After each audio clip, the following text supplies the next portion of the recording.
Next up, we have Novo Resources. Novo has the Nullagine Gold Project in northwestern Australia.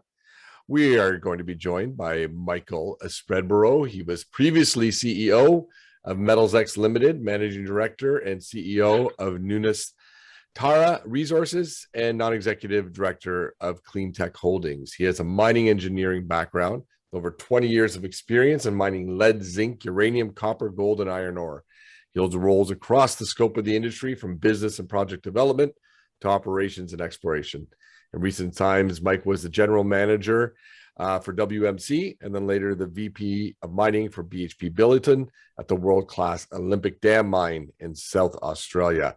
He was previously general manager, coastal operations for Rio Tinto, responsible for port operations at the Panawanika mine site. He then assumed the position of chief operating officer for Novo Resources, which was formerly Ivanhoe Australia and Sandfire Resources. So just a wealth of incredible experience there, Mike, and we're eager to find out what is going on with Novo Resources. So why don't I turn it over to you and you can fill our audience in. Thanks very much, Anthony. Let's see if I can get this up and running for us.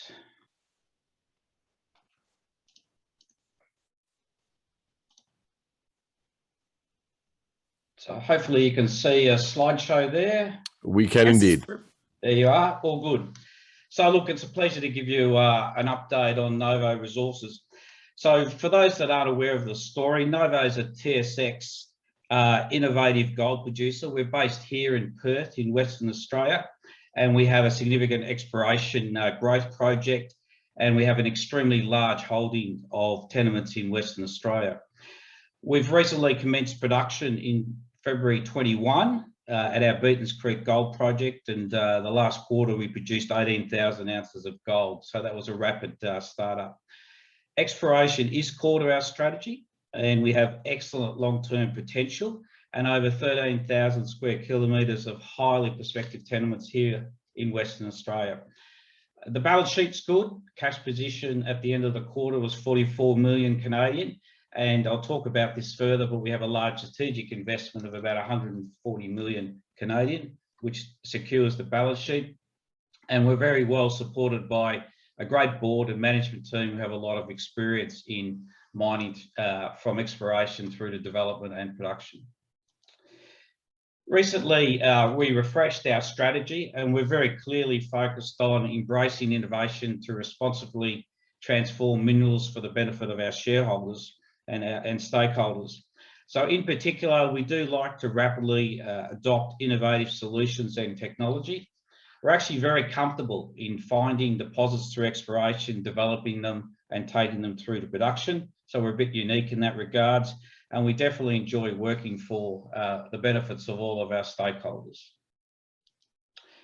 So here's our tenement package, 13,000 square kilometres across the northern part of Western Australia in the Pilbara region. Very large position, which is larger than some of the iron ore producers in the area. So it extends all the way from the eastern side, as you can see here at Nullagine, and all the way through to Karratha on the western side on the coast.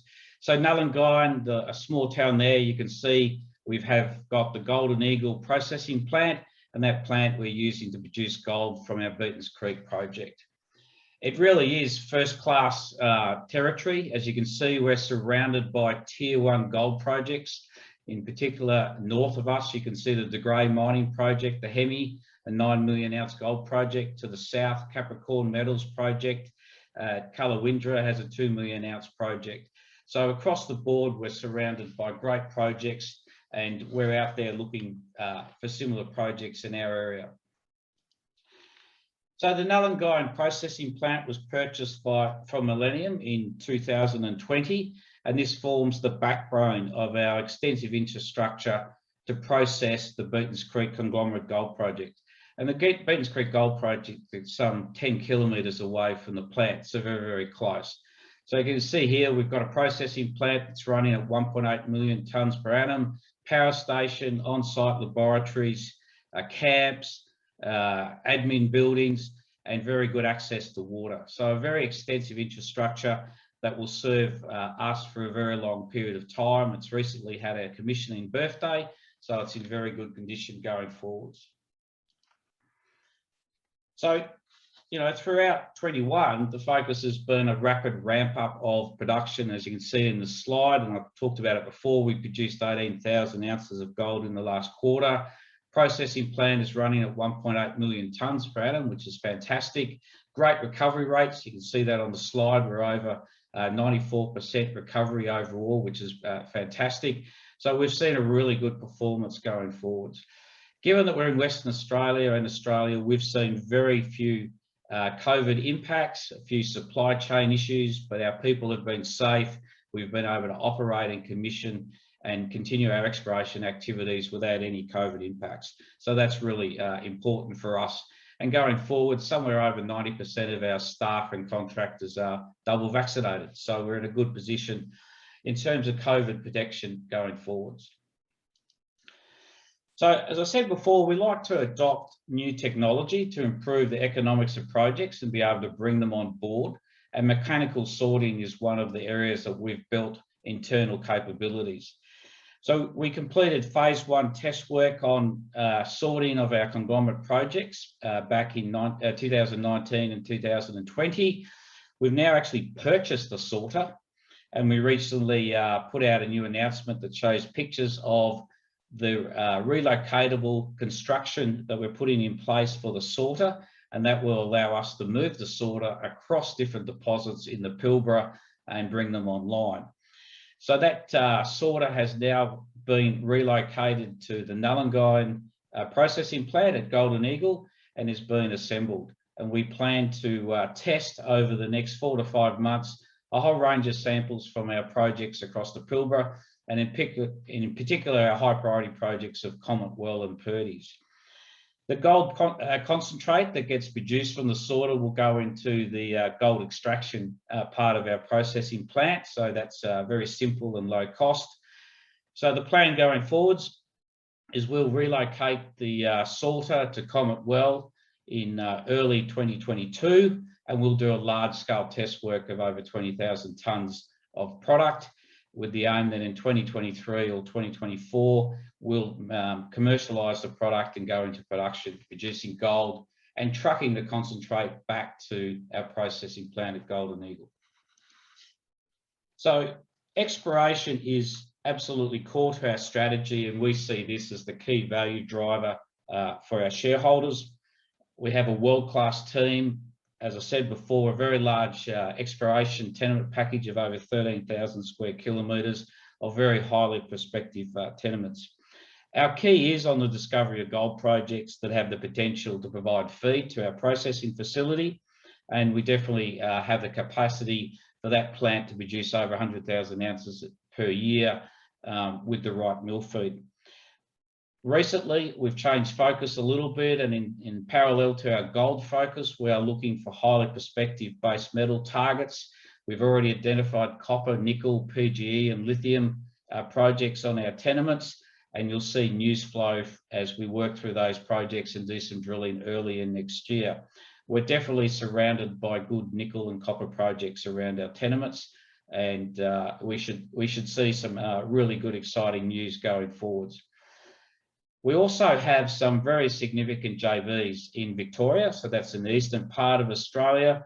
Those JVs are with BGM Resources and Kalamazoo, but importantly, they're close to the Fosterville mine, which is obviously a very large, high-grade gold project in Victoria, owned by Curtin Lake.